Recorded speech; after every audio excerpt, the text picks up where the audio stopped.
Terima kasih pemirsa, Anda masih terus bersama kami di Arah Angin dan kita masih membahas yang lagi hangat di media sosial sampai dengan saat ini ya, royalti, hak royalti dari pencipta lagu. Nah, Mas Badai, maaf tadi saya potong ini Mas Badai, serius sekali kalau kita berbincang mengenai digital. Kan sudah jelas ya, sudah pasti bahwasannya teknologi akan semakin maju ke depannya gitu betul. ya. Tapi saat ini sebenarnya itu sudah diterapkan belum untuk pencipta lagu, terus juga yang lain-lainnya, untuk pembagiannya sudah rincikah? Nah, jadi kalau kita mengacu kepada Undang-Undang Cipta secara undang-undang dan regulasinya ya, itu udah jelas tuh bahwa pencipta lagu itu punya hak eksklusivitas dalam pasal 9. Pasal 9 itu ada pengumuman ciptaan, pendistribusian, penggandaan, dan lain-lain. Lalu ada lagi kebingungan di pasal 23 ayat 5. Bahwa tiba-tiba ada tuh masuk yang mereka sebut sebagai kekhususan. Bahwa setiap orang bisa membawakan karya cipta orang tanpa izin. Asal membayarkan royalti kepada LMK. Jadi ada ketentuan asal bayar. Nah, kita tinggal mempertanyakan, jaminan bayarnya ada nggak? Ternyata kan tidak. Kalaupun ada, jumlahnya sangat sedikit. Terbukti, ambil contoh saya aja deh. Saya punya lagu 180 lagu hits dari data publishing saya. Katakanlah yang beredar 50-60 lagu yang beredar di dunia hiburan ini lah ya. Harusnya kalau kategori 60 lagu itu beredar dengan baik dan didata dengan baik, mungkin saya bisa dapat ratusan juta. Bahkan mungkin miliaran. Tapi sekarang dapatnya berapa?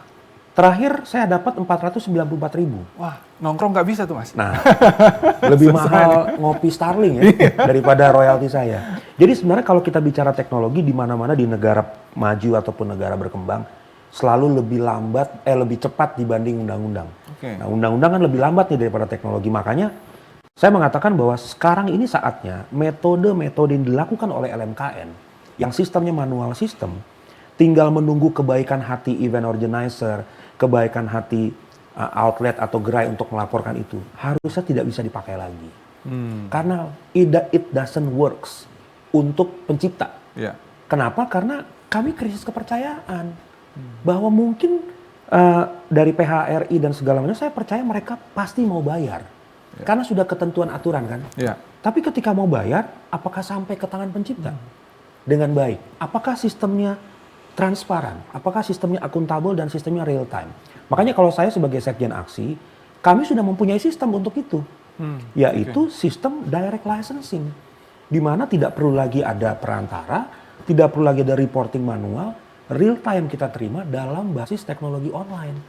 Berbasis teknologi. Jadi semua bisa submit di situ, bahkan ada elektronik kontraknya di situ.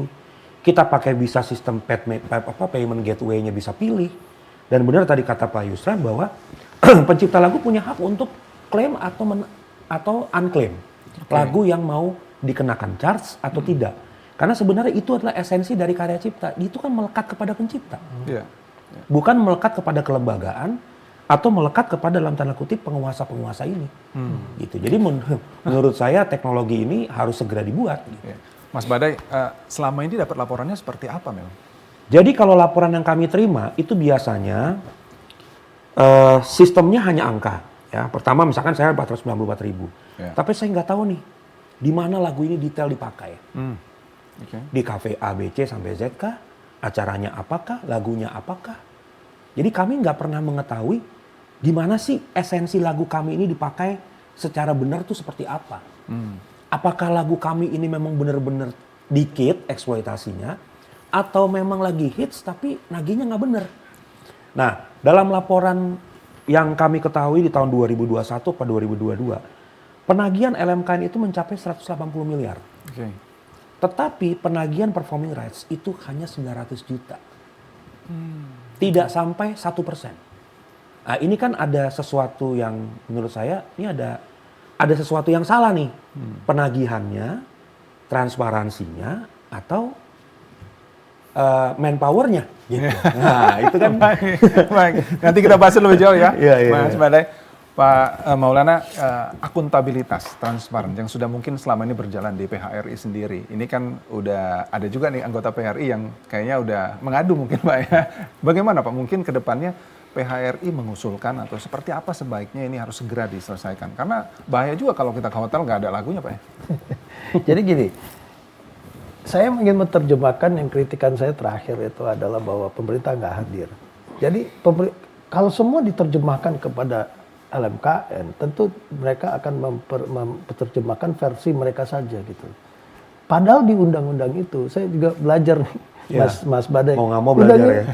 Undang-undang itu di pasal 81 terlihat jelas bahwa si pencipta ini punya ruang untuk menentukan berbeda. Jadi jangan semuanya itu di LMKN. Kenapa semua dilemparin ke situ? Lah pencipta kalau dia mau direct juga boleh gitu loh. Nah, yang kami harapkan itu ya, sebenarnya jujur aja, kami di PR itu pernah dipaparkan nih cara kerja yang ada di sebagai direct licensing itu. Itu menarik. Jadi dengan direct licensing ini sebenarnya si para pencipta ini juga bisa menentukan lagu itu dibayar atau tidak, atau free royalty atau tidak. Jadi ada pilihan di masyarakat. Tidak seperti ini baku pokoknya diambil aja. Terus nggak jelas siapa yang penciptanya ada di situ atau tidak kan. Nah, kemudian yang berikut transparansi. Transparansi begini loh. Kita mengeluarkan uang diniatkan untuk sesuatu yang tertentu kan, membayar royalti. Kan selalu kita disinggung masalah moral. Kenapa pakai lagu orang nggak punya moral membayar menyingkirkan pencipta? Tapi jika lagu bayaran ini kita titipkan di sana nggak sampai ke cipta, itu apa nggak pelanggaran moral di dalam situ? Satu. Kemudian yang kedua, kenapa saya sebutkan masalah kehadiran pemerintah? Tolong dong pemerintah memberikan paparan di depan kita. Mana lagu-lagu yang merupakan public domain, makanya lagu yang tidak public domain. Sehingga kita bisa memutar lagu public domain itu tanpa harus kena royalti juga kan. Tapi di dalam aturan ini, seolah-olah lagu itu ada pemberi mandat atau tidak, kita tetap harus membayar. Kan lucu. Jadi apa pasalnya masalah public domain ini masih berlaku atau tidak? Atau kita memutar lagu Indonesia Raya ini harus bayar nih sekarang? Kan ada rasa kebangsaannya lagi. Kan begitu ceritanya. Jadi transparansi ini yang dibutuhkan Mas. Karena ini melibatkan mungut uang dari masyarakat. Iya, baik. Maaf saya potong Pak Maulana. Coba kita tanya nih sama anggota DPR yang mungkin sudah bergabung bersama kita. Ada Ibu Novita Ardini selaku anggota Komisi 7 DPR RI ya. Bu Novita, selamat malam. Salam sehat, Bu. Selamat malam. Selamat malam, Pak. Baik, Bu Novita, mungkin bisa diceritakan ini lebih jauh sampai saat ini katanya kan tentang royalti ini masih menjadi isu yang terus dibicarakan di DPR. Bahkan undang-undangnya juga mau direvisi kah atau seperti apa? DPR menanggapinya seperti apa dari kisruh royalti ini sendiri, Bu Novita?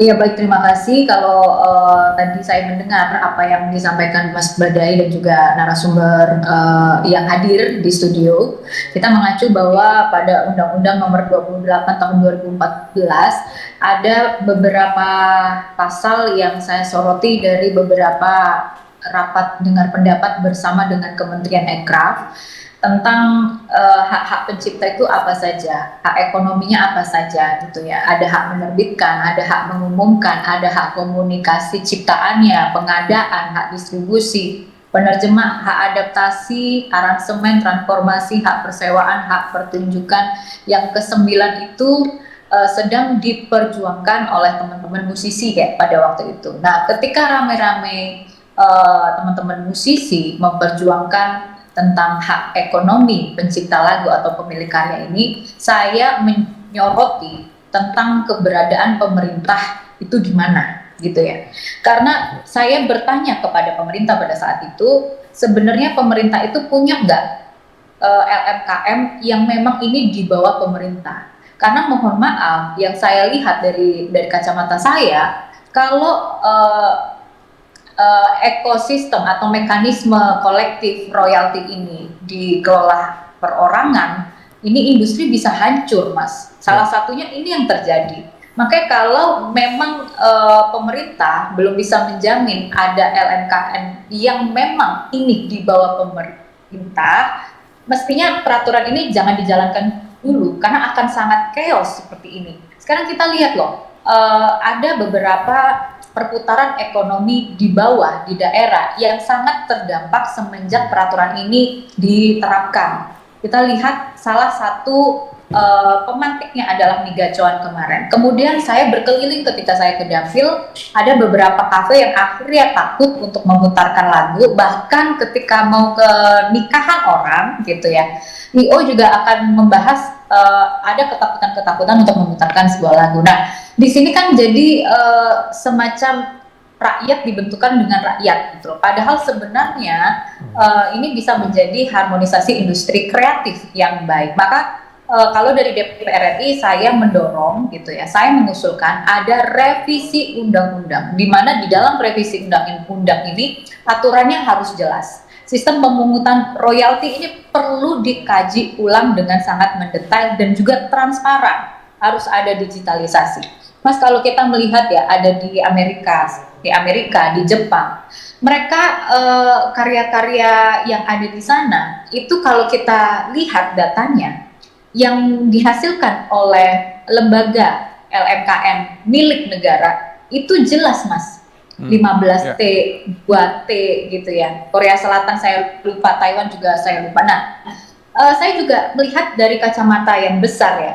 Saya ingin masing-masing pencipta lagu ini mendapatkan haknya. Kemudian masyarakat juga senang mendengarkan lagunya. Nah, saya juga berpikir, bisa nggak lembaga kolektif yang milik pemerintah ini mengkolektifkan karya-karya musisi ini juga bisa berdampak positif pada pemasukan negara, gitu loh. Ada berapa sekian persen yang bisa dimasukkan menjadi penerimaan negara. Nah, ini yang saya rasa ada gap, ada kekosongan, ada kebocoran ekonomi yang tidak ditangkap oleh pemerintah.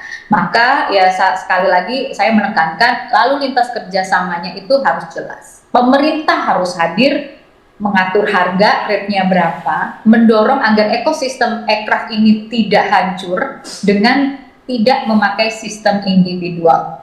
Itu kalau menurut saya. Baik, Mbak Novita, saya ke Pak Maulana dan Mas Badai sebentar ya, nanti akan kita lanjutkan kali ini. Mas Badai, pemerintah sampai dengan saat ini apakah hadir memang seperti yang Mbak Novita harapkan harus hadir? Ya, kalau saya kan yang terdampak nih sebagai pemilik karya cipta. Kalau saya setuju pemerintah memang harus hadir, memang harus nyata di dalam kehadiran itu. Tapi yang menjadi pertanyaannya adalah begini, di dalam pasal 81 Undang-Undang Hak Cipta 28 tahun 2014 itu dijelaskan bahwa pemegang hak cipta dapat melaksanakan sendiri atau memberikan lisensi kepada pihak ketiga untuk melaksanakan perbuatan yang termasuk di dalam hak ekonomi. Artinya apa? Kalau kita tarik garis ke belakang sedikit, tugas dari LMKN itu apa sih? Ya, tugas dari LMKN itu semenjak ada PP 56 tahun 2021, itu pertama adalah mendistribusikan dan mengelola royalti.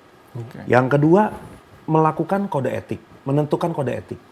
Yang ketiga, melakukan pengawasan. Dan yang keempat, melakukan mediasi sengketa. Ini kan tugas LMKN.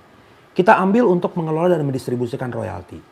Di dalam pengelolaan distribusi royalti itu, mereka harus membangun sistem yang namanya Pusat Data Lagu dan Musik sama Sistem Informasi Lagu dan Musik.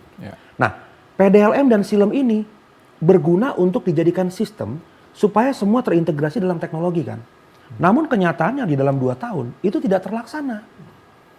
Artinya pencipta lagu tidak punya jaminan akan kinerja LMKN ini. Nah, sehingga karena 2 tahun tidak terbuat kewajiban tersebut, maka seharusnya itu dinyatakan gugur dan kembali kepada undang-undang. Bahwa pasal 81 mengatakan lisensi itu bisa dilakukan secara sendiri, namun bukan sistemnya individual atau sistemnya gedor sana gedor sini, dilakukan dengan perjanjian lisensi. Makanya saya bilang tadi, basic daripada teknologi yang diciptakan itu berbasis perjanjian lisensi. Bukannya kita menentukan langsung, lo bayar ya lagu gua gini, nggak bisa. Itu kan namanya premanisme. Tapi ketika itu diatur dalam perjanjian lisensi, itu disahkan menurut undang-undang. Satu lagi yang mau saya tambahkan, kalau tadi Mbak Novi mengatakan bahwa ada benchmark di luar negeri, saya mau mengatakan Mbak bahwa di luar negeri pun di ESCAP, di BMI, PRS itu kan LMK luar, mereka menyediakan option out, ya option out untuk menentukan apakah mereka mau menagih performingnya lewat LMKN setempat atau tidak. Itu menandakan bahwa pencipta lagu punya kebebasan untuk menentukan lagunya dikelola siapa. Kalau kita tidak? Kalau kita secara undang-undang katanya kita harus masuk ke dalam LMK.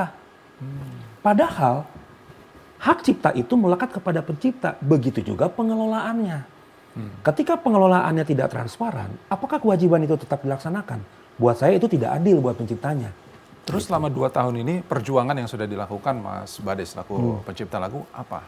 Selama 2 tahun ini kita menantikan si LMKN ini untuk melakukan tugasnya tadi.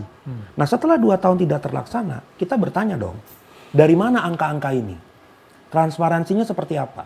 Sehingga kita tidak menemukan jawaban tersebut, maka sebagai pencipta yang produktif, kita mau menciptakan teknologi baru. Tentunya teknologi baru ini pasti berbasis kepada persetujuan pemerintah. Dalam hal ini, kan tadi dibilang ada revisi Undang-Undang Cipta, sekarang kan sedang dalam prioritas, tapi nggak tahu bisa dilaksanakan tahun ini atau tidak. Tapi yang jelas kami sudah juga melaksanakan usulan kepada LMKN, tarifnya yang masuk akal tuh seperti ini. Karena semenjak 2016 kan tidak ada tarif, perubahan tarif, masih di 2%. Nah kita mau supaya tarif itu ditingkatkan menjadi 10%. Tetapi sistemnya direct. Jadi pencipta bisa mengelola dan melihat serta memantau pendapatannya langsung. Iya, harusnya pertanyaan ini langsung ditanya sama LMKN ya. Harusnya. Dan kita pemirsa sudah mengundangnya sebenarnya gitu. ya secara resmi juga LMKN untuk datang hadir ke studio kita, tapi tidak ada yang bisa hadir. Jadi ya nanti akan kita tanyakan lagi dan undang lagi. Saya ke Pak Maulana sebentar Mas Baras. Pak Maulana, bagaimana dengan keterangan Mbak Novita tadi? Apakah negara sampai dengan saat ini sudah turut hadir juga untuk mengawal PHRI? Menjawab statementnya Mbak Novita, tentu saya menjawabnya belum hadir. Nah tapi kan saya sudah sampaikan, segitu kritik kami itu. Pertama bahwa kayaknya pemerintah nggak hadir nih, harus lalu melimpahkan ke LMKN. Menarik apa yang disampaikan Mas Bade tadi. Itu juga yang kami permasalahkan. Kan ada PP 56 tahun 2021. Saya ingin mengutip yang tadi Mas Bade bilang. Ada kewajiban dari LMKN untuk membuat SELM tadi. 2 tahun. 2021, 2 tahun, anggap 2023. Gagal kan? Kalau gagal berarti PP itu udah gagal dong. Kenapa masih bisa digunakan tuh PP? Karena SLM-nya nggak ada. Nah kalau ini udah terjadi, tentu balik kepada undang-undang, ya terapkan itu yang pasal 481 tadi. Sehingga nggak ada polemik ini. Jadi para pencipta itu memiliki ruang untuk menarik direct licensing tadi gitu loh. Dia mau kasih free royalty kayak mau ini. Kenapa yang diperjuangkan si lembaga terus sih? Lembaga ini udah terbukti dia tidak transparan kan? Kalau dia terbukti transparan, kenapa hari ini pemberi mandatnya pada komplain? Ada yang cabut pula lagi dari situ, tidak mau melanjutkan.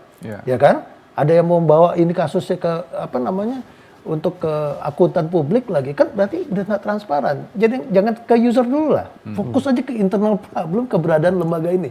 Karena dia sudah PP sudah ada, tidak bisa diganti surat edaran menteri, tidak bisa diganti peraturan menteri.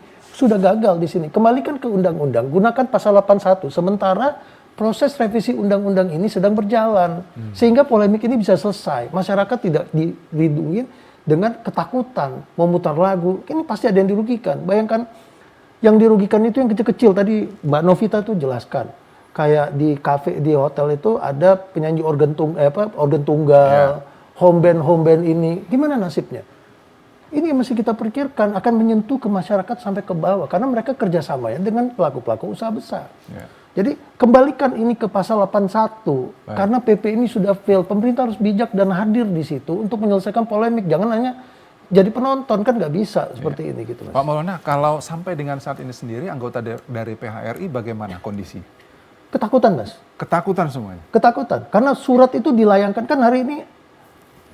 Kalau dilihat di medsos ada satu hotel, dia tidak memutar lagu. Mendengarkan burung beneran Mas. Bukan burung yang diputar di YouTube. Burung beneran Mas, burung yang nyanyi maksud saya. Dia putar, dia lihatkan, ditagih. Karena dia juga sudah dapat surat tagihan itu? Dapat surat tagihan. Kemudian di Lombok terjadi juga. Nggak dapat, kita nggak mutar lagu. Terus dibilang itu TV di kamar itu juga ada ini. Jadi dia mau dagih jumlah TV di kamar. Saya bilang ini nggak masuk di akal. Karena kamar itu kan kamar privasi orang. Kita jualan kamar. Apa yang dilakukan di kamar itu merupakan privasi gitu loh. Kalau masalah TV kan ada hak siar. Kenapa hak siarnya kita kan urusan sama TV, kenapa urusan sama LMKN lagi? Kan TV yang menyiarkan itu kan sudah ke korporasi, kan dia punya perjanjian tersendiri di dalam situ. Jadi ini menjadi bias, ini menjadi makin kisruh, terus akan menjadi semakin kisruh, tapi pemerintahnya belum hadir untuk mengasihkan periwitan di situ untuk menengahi supaya ini beres gitu loh. Kalau saya bilang satu-satunya menunjukkan pemerintah hadir, sudahlah PP ini sudah gagal, jangan diperdebatkan lagi, nggak ada tuh surat edaran karena ini PP yang tanda tangan presiden loh.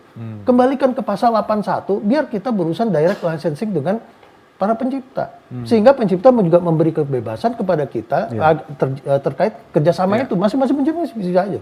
Jadi tidak ada penetapan tarif yang standar di situ, tergantung kan pencipta itu bisa menetapkan tarif. Lagunya lagi hits, tarifnya mungkin tinggi. Oh lagunya untuk diperkenalkan, dipromosikan dia kasih zero cost. Bisa kan? Benar kan ya Mas Badai? Kira-kira seperti itu yang kita harapkan. Jadi sekarang sudah ada tagihan yang luar biasa ya, sampai ke kamar, sampai ke TV juga luar biasa. Dan tagihan itu bisa mundur Mas, semenjak undang-undang itu diberlakukan. Ini yang menjadi masalah.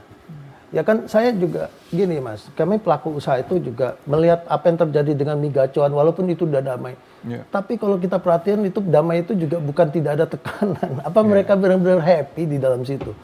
Ini juga harus terbuka lah, jangan cuma hanya masalah damainya karena ketakutan itu sekarang udah hampir sudah seluruh Indonesia itu kena Mas. Senyap semuanya. Berarti harus ada peran pemerintah. Harus ada peran pemerintah. Mbak Novita lagi. Mbak Novita masih bersama kami ya Mbak? Masih. Baik. Masih. Mbak Novita, bagaimana Mbak Novita menanggapi dari pernyataan Pak Maulana tadi? Ini harus segera turut serta ini pemerintah. Iya, ya saya rasa saya sangat mendukung ya, karena saya juga sangat mengadvokasi mulai dari beberapa pertemuan sebelum isu ini menjadi sangat-sangat ramai diperbincangkan. Saya memang selalu mengadvokasi kehadiran pemerintah. Namun menarik tadi apa yang disampaikan Mas Badai, bahwa ada rate yang memang harus diperhatikan yang hari ini masih dirasa sangat kurang oleh teman-teman musisi. Di sini saya ingin mencoba untuk menggarisbawahi bahwa untuk penetapan rate ini saya setuju harus jelas, namun tidak bisa dipukul rata semuanya. Karena kita tahu bahwa skala usaha itu ada mikro, ada kecil, ada menengah, di mana masing-masing kemampuan bayar pelaku-pelaku usaha ini berbeda, sehingga saya juga ingin mendorong nih pemerintah kemudian bisa menekan para lembaga-lembaga ini, LMKN dalam hal ini yang saya maksud itu tidak boleh memukul rata royalti yang dibebankan kepada skala usaha yang tentu pendapatannya berbeda. Nah ini kan akhirnya conclusionnya adalah tidak ada keadilan ekonomi di dalam hal ini, di dalam kasus ini.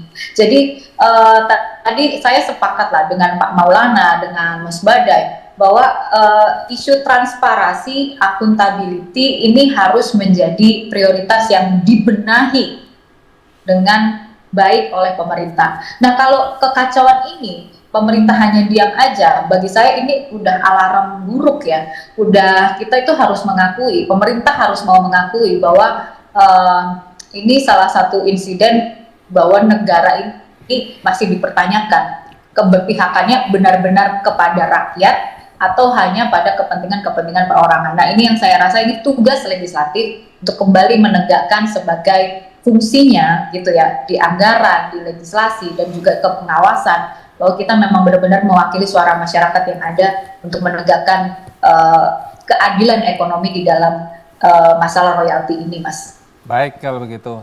Pemirsa, nanti akan kita lanjutkan lagi perbincangan kita malam hari ini selepas informasi yang satu ini. Jadi tetaplah bersama kami di Arah Angin.